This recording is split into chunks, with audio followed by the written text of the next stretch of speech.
uri ng gulay.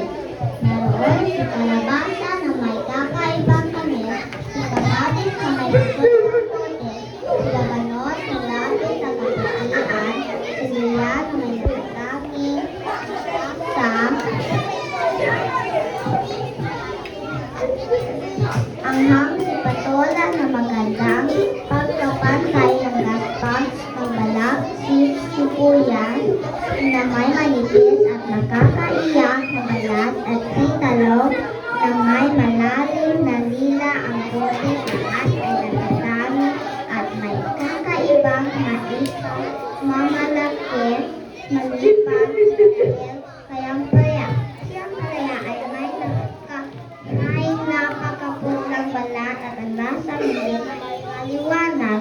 Kaya naman madalas na palang sarili sa mga kasamang kulay. Ay naku, mukhang hindi talaga ako pinagpalang.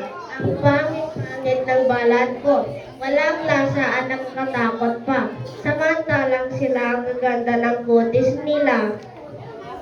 Natutuwa talaga ako kapag nasisiyahan ang mga tao sa atin.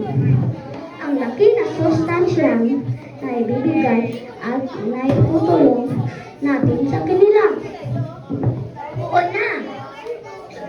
Tunay naman dandan na eduduhot ang ating mga tataiban hatandian. Kailan po tayo mapasalamat sa mayon tayo?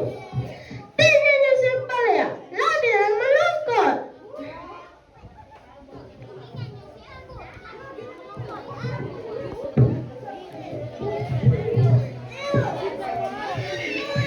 Oo nga, balik yung mga kisa.